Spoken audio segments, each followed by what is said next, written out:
Thanks very much. Happy to be here again for the last roundtable of this event, Le Bridge. Thanks very much, Emily, for the organization and the whole team. So we will be discussing an important subject and topic as well.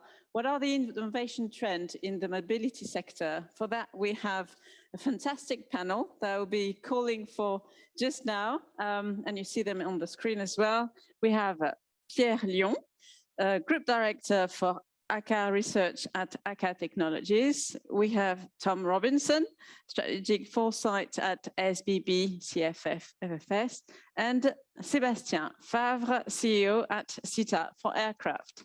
Thanks very much.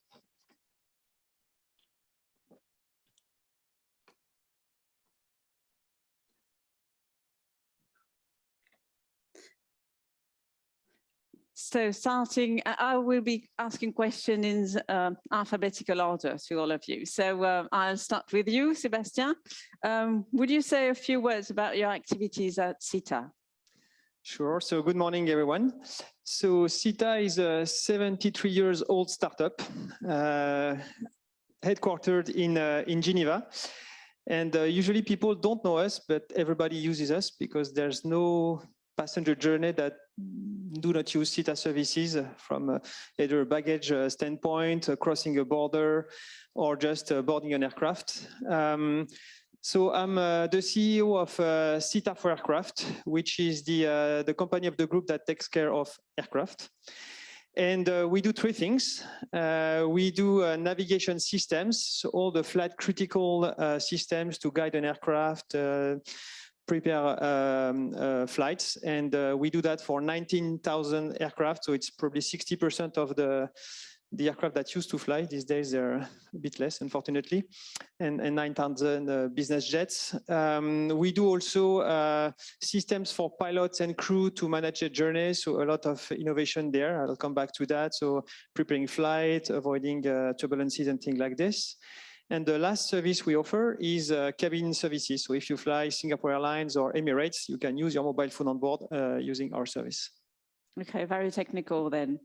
Yeah, we are an IT company. I should have started by that. Coming to you, Pierre. So what does your company, same kind of question. So Akka Technology is an engineering service provider, mainly working in 80% in mobility. From automotive to aerospace to defense, space, life science, 20,000 people around the world. So main customer, Airbus, Boeing, Renault, Daimler. So quite a huge engineering service company from, let's say, design up to aircraft modification. So integration maybe of some of your system on board. So yeah, this is Akka, and I'm leading the Akka research part of the company, so all the innovation internal projects for Akka. Okay, so you will be using and then your service is integrating? Yes, mainly. Okay, okay, thanks very much. How many countries is your company operating in? 24, I think. Many thanks. Then, Tom, well, you will present the National Railway Company. I'll tell you about the SBB. But what is your role in the company? And thank you also for the invitation. Pleasure to be here. Pleasure to be here with you all. The SBB really works in one country. There are about 33,000 SBB workers, and it's been decided that one or two should be looking forward and trying to recognize early what's coming, what kinds of chances, what kinds of risks are coming, so that we can act rather than just react to them. So we're calling that strategic foresight or foresight and trends at the SBB. We're monitoring, so this is the answer to the question, my role. We're monitoring signals, society, customer, regulatory, markets, business, technology, trying to see patterns, put them together, and as I said, realize or recognize early what's coming, what can disrupt our business, what can create new chances for us. So it's really getting the feedback from the customers, but also to try to anticipate the needs. Exactly. Well, you've got a crystal ball then. Well, Sébastien, it's a hot topic at the moment, but we're living and sort of surviving through it for about 18 months. Would you say that COVID had an impact on mobility? Well, definitely. So if you look at airlines, they lost about 60% of their revenue. So this is massive, right? But there's a positive side of COVID crisis, which is on the innovation side, because the topic of today is innovation. Clearly, from an air transport standpoint, COVID accelerated innovation. In the first days, it was to allow people to fly again, and it was all about touchless passenger journey. So this is video analytics, things that allow passengers to use their mobile phone as the remote control of the airport and the aircraft, so that again we can have a safer journey. And then we moved quickly to cost savings. As you can imagine, 60% revenue less is a big pressure on airlines. So, and on our side, we focused a lot on fuel. You might know that fuel represents 20 to 30% of the cost of an airline, right? So optimizing that was paramount. As two examples that we did in SITA, the first one is to actually use data science to better analyze METO information and recommend better flight plans for pilots. And sometimes, leveraging the wind instead of facing it, avoiding turbulence areas, avoiding ice-saturated spaces, and that on its own can actually reduce flight consumption by 7%. So that's already something. And the second one is actually using artificial intelligence to understand how each aircraft flies. So believe it or not, you take two A320s, they don't fly the same way. Each tail, each engine is actually very specific. So with artificial intelligence, we can understand how a specific aircraft will fly and actually adapt speed, levels for climb, cruise, and descent. And with that, for instance, for each climb phase, Transavia could save up to 85 kilos of fuel for each climb. So, these are really tangible and big savings. And what I think is interesting, especially in this forum, is that even in 2020, again, where airline lost 60% of their revenue, they have increased their investment in IT. So that's a message of hope for startup. There's still a lot to do in this area. Yeah. Okay, they're looking for solutions by technology. Absolutely, technology is the solution. Yeah. And in this regard, Pierre, what would you say that the innovation and mobility would actually get in terms of optimization to the systems? I think optimization is in fact the main points today. We have plenty of technology available in the different sector. At Akka, we have the chance, let's say, to see different innovation in different sector and be able to cross-fertilize also between sectors. And there is fields, for example, railways, where we have a massive infrastructure in different countries that are unused or partially used. So there is nothing to do about finding, let's say, the right technology, the right products to get on track and go back, let's say, and optimize the railway usage to provide the new services around mobility without too much effort, let's say, on investment, because everything is available right now. So just question of time, finding the right approach on the different sector to be able to decrease costs and increase mobility. So clearly there is way more to do than what we are doing right now. Would you give an example, for instance, about the railways that you just mentioned? I will take a French example, but there is around 9,000 kilometers of railways that are totally unused in an area where there is no, let's say, public transport available or not the right level of services. And because the services has not, let's say, the good quality for the customer at the end, it's unused. They put buses next to railways that are unused. So, and just because the costs are too high right now, because they try to move a train for 400 people to move 2 people. So there is projects that we are running right now, where we try to push, let's say, lower costs to use back these railways and give back mobility. We are not talking about rocket science at all. So it's clearly improvement that we can do right now. Mm-hmm. Reconnect things that have been disconnected. Yes, exactly. Okay, think globally. Yeah. Right, Tom, what mission do you think innovation in mobility should have? Yeah, here in Switzerland, the starting point is that we're at our limits. So next generation mobility in Switzerland has got to be designed in more sustainable ways. That means ecologically, of course, but also in terms of space, in terms of population, in terms of energy.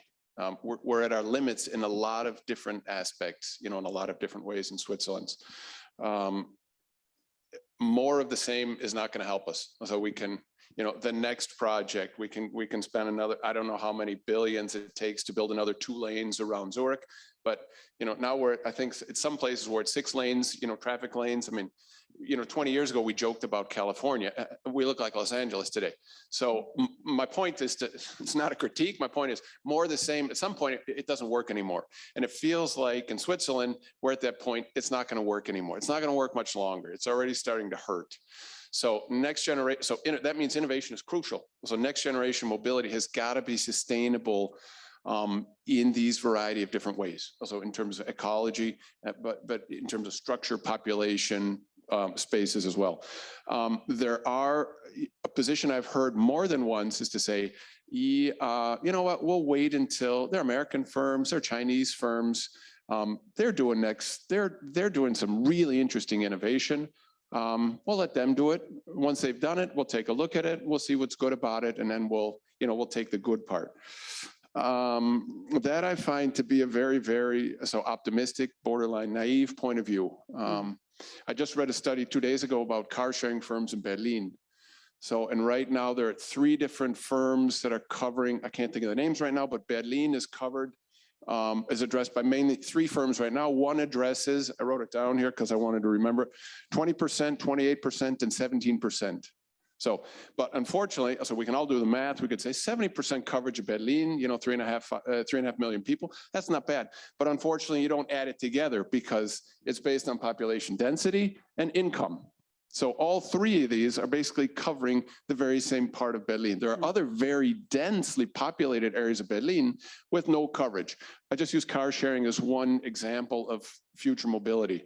So we've got to, there's an interest in having mobility which is equitably distributed as well. So if we leave this up to the American firms or the German firms or the Chinese, the international firms, if Switzerland leaves this up to them, they're going to come. We know their business models. You don't have to be an American like me to know their business models. They call it blitzscaling. They'll come, they'll drop 15,000 scooters in Basel, and then they'll see what happens. Once all the other providers are driven out of business or extremely weakened, then they will concentrate, just like in Berlin, in the areas where they can make money, and they'll raise the prices. So the Tagesanzeiger 2 days ago told us what we also know. Lyft and Uber are charging about 40% more per ride than they were a year ago. So have I made the point? So innovation in the future mobility in Switzerland is absolutely essential. Both we need breakthrough innovation and we also need homegrown innovation. So partnerships, but also innovation that's happening in here, in Switzerland. And indeed, you just mentioned sustainability. Sébastien, what do you think, where should sustainability be in innovation for mobility? Yeah. So I think this is another positive impact of the COVID crisis. If you look at the air transport industry, sustainability became probably the #1 priority after surviving. And I'm personally very pleased to see all the airlines committing to net CO2 emission neutrality by, let's say, between 2035 and 2050. So that will require a lot of innovation in 3 fields. The first one is engines and aircraft shape. That will probably account for 40% of the reduction in CO2 emissions. And on the engine side, it's everything we know from the car industry, hybrid engines, electrical engines for short-haul flights, but also very interesting things such as open fan engines and the likes. So that, again, should address 40%.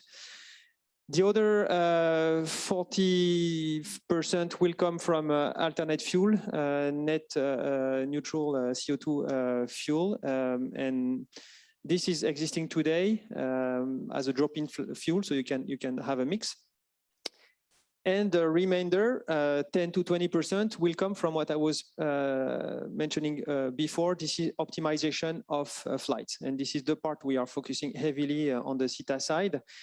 By the way, again, for this forum, the two innovations I mentioned, the two comes from startups, one that we acquired in 2019, another one that we are partnering very, very closely with these days. So again, very encouraging to see this. The last point I would like to make about sustainability is the fact that IT is responsible for as much CO2 emission as air transport industry, right? So it's one thing to say, fantastic, let's use more IT. Well, IT is also a big, and so I think we are all, the fly shame stuff is great, but when we use our phone and things, we are just polluting the same. So to me, if we use IT without being CO2 conscious, it doesn't work. And typically in SITA, we decided to become carbon neutral, and we're going to reach that this year. So all our IT comes with a full CO2 net neutrality, and I think this is the right way to go. Congrats. Wow. Impressive, impressive.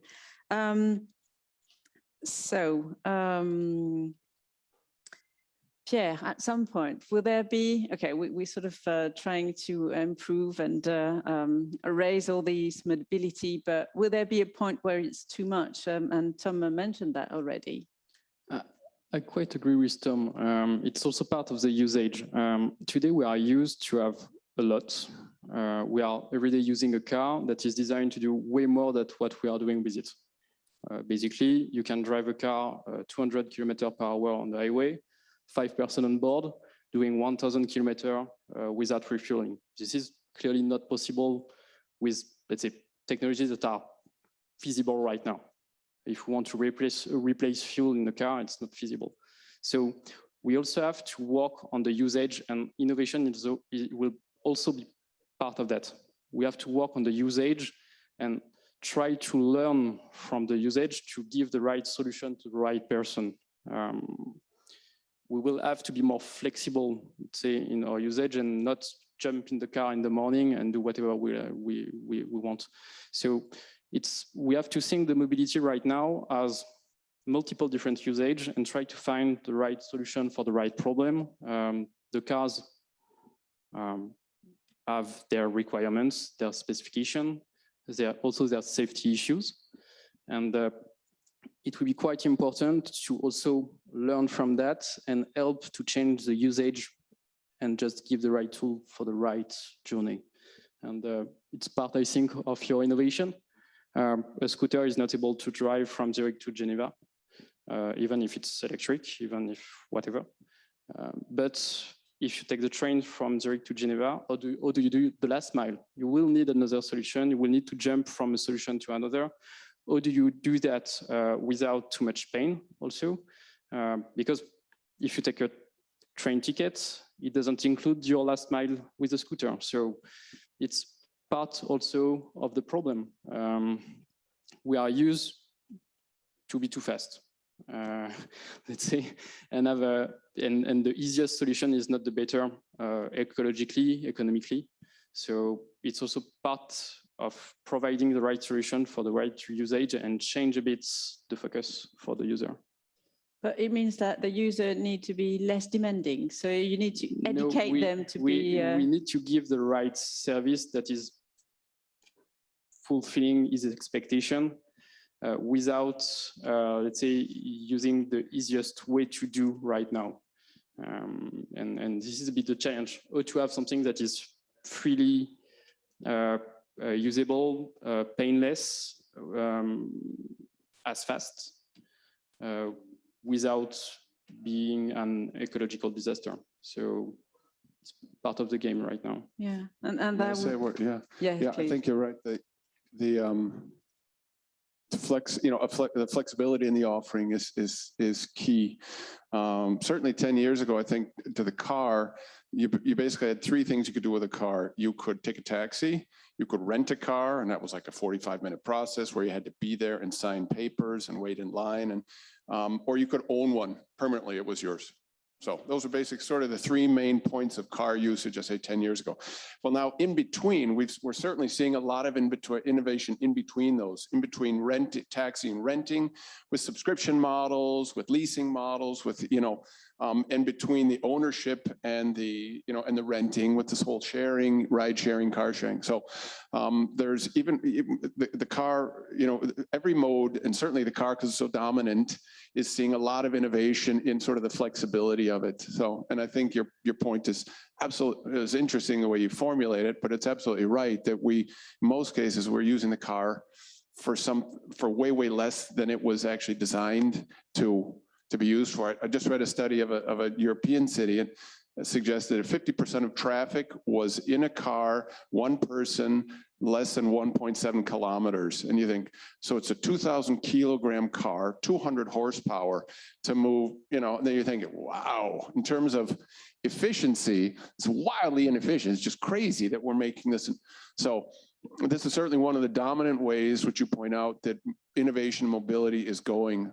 How do we make these offerings more flexible for the individual comfort and satisfaction of the users, but for the system, for the benefits of the system as well, so that we actually get cars being used more closely to their capabilities or their design, or other modes of transportation, trains, airplanes, rather than just sort of being massively underused with all the costs, environmental, transportation, congestion, and also time costs. It's not that fun to do a 20-minute drive in an hour and a half either. Trying to get rid of those. No satisfaction there. But indeed, in what you're saying, so just to put mobility into perspective, how important is mobility to the society?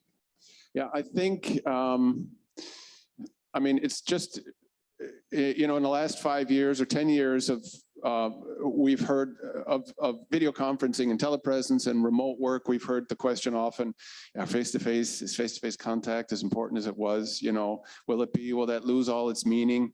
And I think, so 10 years ago, we were asking the question, certainly in telecom, and now we're not asking the question anymore. We know it's critically important. So, and there are ways of substituting it, there are ways of reducing it, but it's critically important. Mobility is key to addressing virtually all the things that are most important to us. All our main goals. I want to work. I want to learn. I want to have fun. I want to stay in contact with my friends and family. I want to be healthy. I want to stay fit. It's part of addressing every single one of these needs. So, and even though we're seeing some, for example, so remote work or flexible work models, we're seeing telemedicine, online streaming fitness. We're seeing some offerings that sort of replace a physical experience with something you can do at home. We're also seeing other drivers for mobility that lead us to believe that it's not going to be it's not just declining. It's certainly not declining in importance, and it's also not going to decline in quantity. So hugely important, I think, virtually every area of life, just like it was 10 years ago and just like it'll be in the future. Yeah, and in this regard, Sébastien, do you think that the future of mobility is rather collective or individual? So we've spoken about cars, but trades, but so.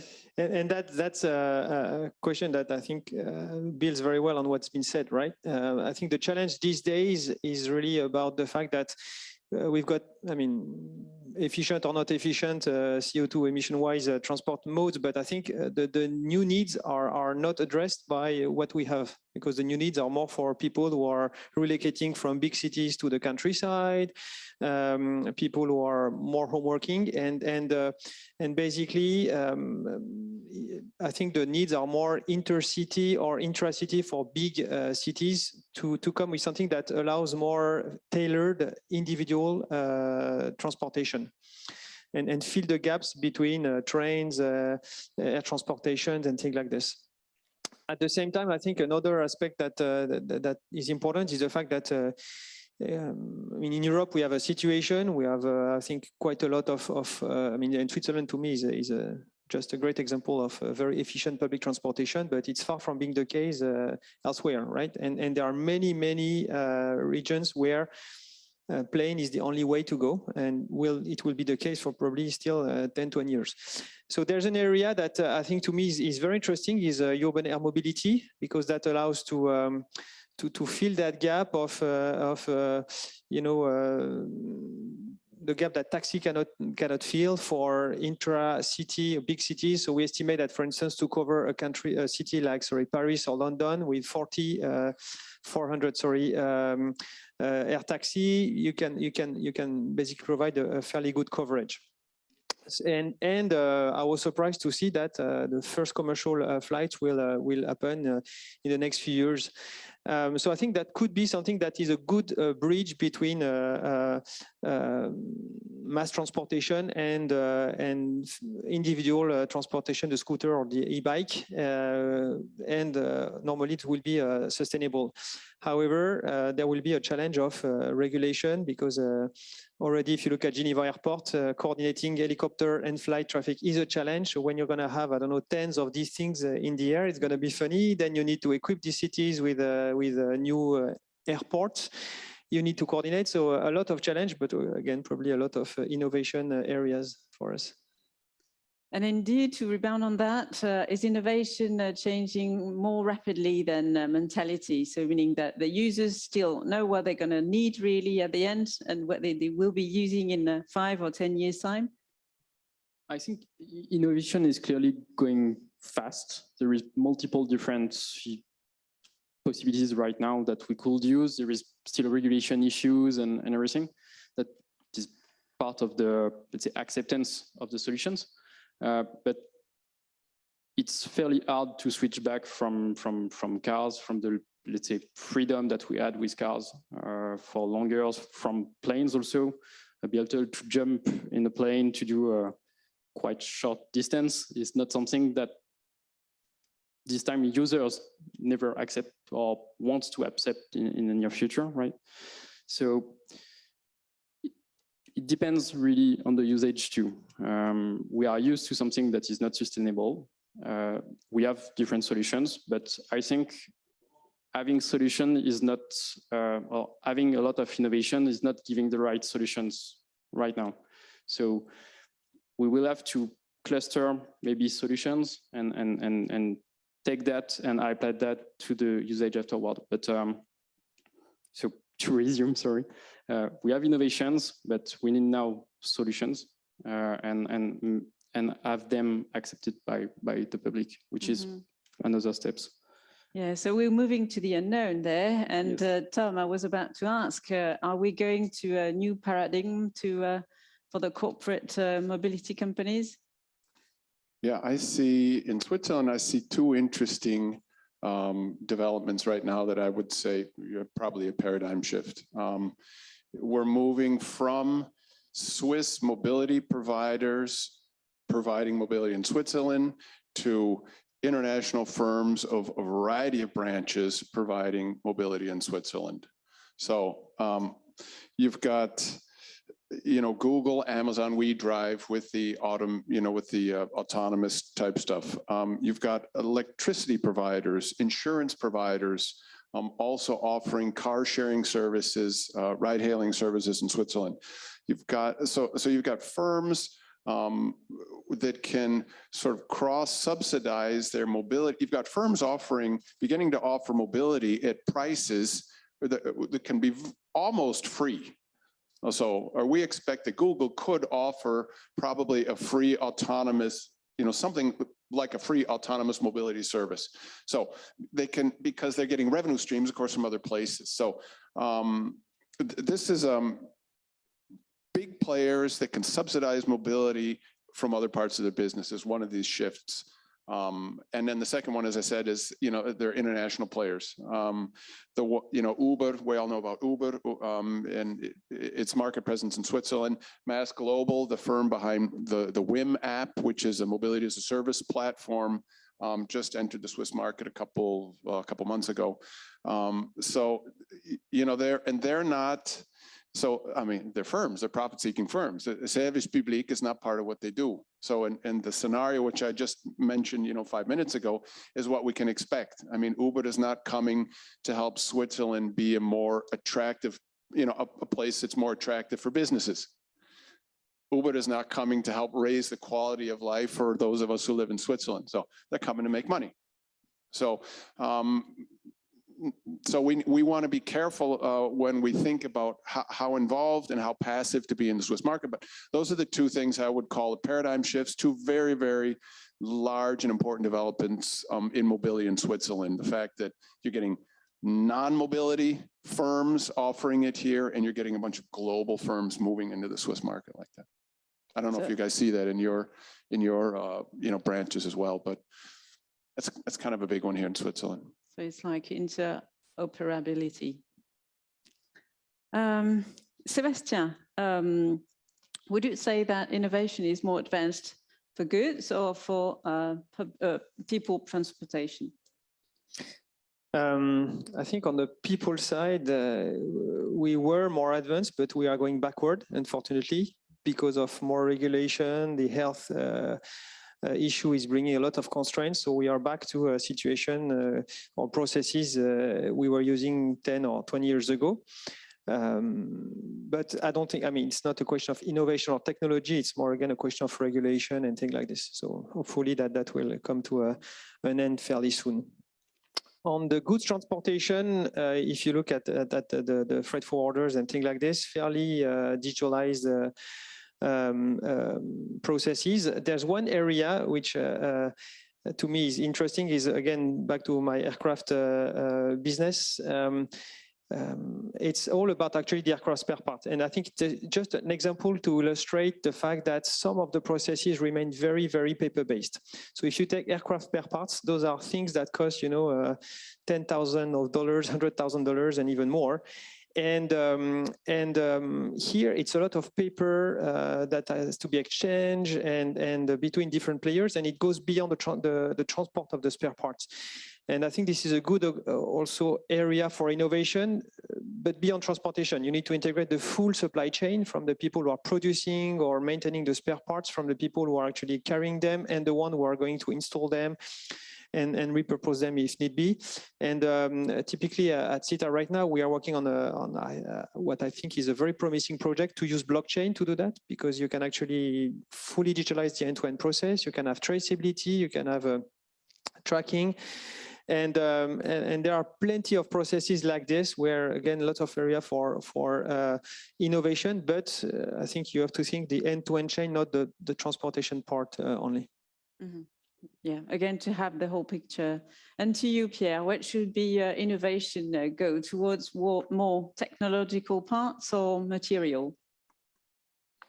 Or everything? Or... Everything. No, the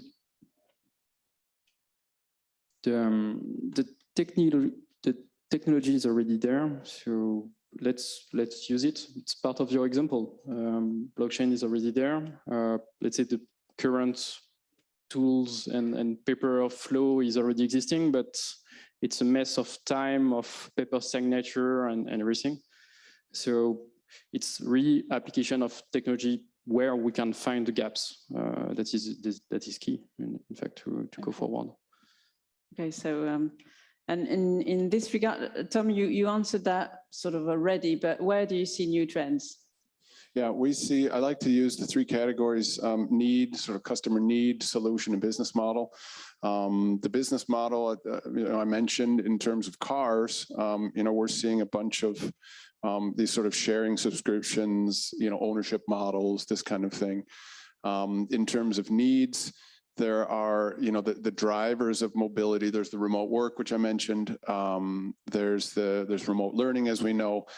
In the area of entertainment, which is also a big driver of mobility, esports and online gaming, I'm sure the growth has already been huge, and it continues to be huge. So these are both creating experiences you can have at home instead of going to places. They're also driving, in some cases, they're driving mobility. Toronto just decided to spend 500 million on a new arena for esports. So not for ice hockey, not for, I don't want to say real sports, but not for sports with a ball, but esports. So, there's something interesting going on there in terms of drivers. In terms of relationships and living arrangements, there's a massive increase in single family households. So by 2030 in Switzerland, estimate is 41% of the Swiss will live in single family households. So this has an effect on mobility. Exactly what? So you can make your own conclusions. We make our sort of strategic discussions as well. But this is certainly part in terms of needs or in terms of structure. This is certainly a trend which is significant in Switzerland regarding mobility. And also, we call it, it's a nice word in German, but it's the familiäre Zersiedlung. It's sort of the scattering of the family. We're moving from, and now the time frame goes a little further than 5 years ago, we're moving from households with 3 generations to households with 2 generations to households where you've got sort of the couple that made a baby and the 3 babies are spread out over 2 or 3 or 4 different houses. So this sort of scattering. So this is also a driver. This does not lead to less mobility. These are relationships that that a Zoom call is not sufficient for, right? So maybe once in a while, but they're drivers of mobility on the needs level. And finally, on the solution level, we're seeing the things that you're seeing in other places, the decarbonization, the autonomous, the connected in terms of pushing a variety of information, but a variety of entertainment possibilities, in-vehicle experiences, sensing your mood, personalizing the smell inside of cars. There's some crazy stuff that's coming. And also micromobility. So at the solution level, sort of the individual solution level, we're seeing these trends. And at the regional level, it's the mobility as a service platform, which I think a better name is sort of integrated mobility service providers, because it's a reaction to, in my opinion, which is a totally logical question. How can ICT technology, how can digital technologies improve the efficiency, productivity, of mobility in an area? I mean, we see they've revolutionized other branches. And so these are, in my opinion, what we're seeing, these are experiments. Also Mass Global's WIM app, SBB has a pilot called YouMove in Basel, Bern, and Zurich. These are experiments to see to what extent can we harvest the benefits of some of these technologies. Certainly, the AI, the algorithms, the data analytics that we talked about before, how can we harvest these to make mobility cleaner, better customer experience? How can we centralize all the information, all the ticketing, all the payment for 15 mobility providers in a region, just in one place? And then also for the providers, fleet optimization, these kinds of things. So that on the regional level, solutions, that's also a trend we're seeing here in Switzerland, as you're seeing in other places as well. Perhaps the last question before we move to the audience question, for each of you, where would you see collaboration with startups? A tough one, yeah, for the last one. Yeah. Well, everywhere, I would say, because we are a global company, probably one of the most global on earth, but we are a relatively small company. We are only 4,500 people, and a lot of our innovation comes from startup. As I said earlier, the 2 key innovations we introduced for aircraft over the past 2 years, the 2 were coming from innovation. And by the way, I think we probably need to do more internally, but I think the startups are challenging our internal people, and I think it's going to be always a great mix of both external innovation, internal innovation, and we need to continue to work this way because it is efficient, it works well. Mm-hmm. All right. On our side, it's part of the business model that say we need to find the right solution for our customer globally. So startups have good ideas. So we, in different cases, we are integrating startup solutions for our customers directly. And there is another point that is quite interesting. We are, let's say, looking for new solutions and innovations. So part of the solution is also to create startups based on our system to touch a market that Akka is not able to touch and we don't want to touch. We are not a product provider. We are not, let's say, a service provider. We are doing engineering. So it's also part of diversifying our market approach. So it's clearly everywhere now around our business. Okay, so business is open. Yeah, also at the SPV. Also, there's a long tradition of working with startups with the SPV. There's a small team that basically manages that whole kind of relationships, does screening and vetting and relationship management with startups. And the SPV is a fun firm because there are policemen, there are restaurants, there are cleaning, and there's a high reliability, extremely technologically advanced network. I mean, there's virtually everything there. I mean, it would be hard to think of a category of startup where I'd say, don't even knock on the door. So, so certainly there's an openness and also an experience at the SPB working with startups. Absolutely. So, well, very promising. Thanks very much. Leave the floor to Emily for questions. Thank you very much, you three, for this inspiring and very interesting discussion. Do we have any questions from the audience?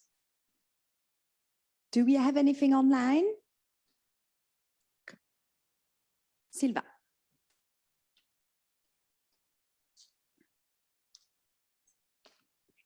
Yeah, thank you.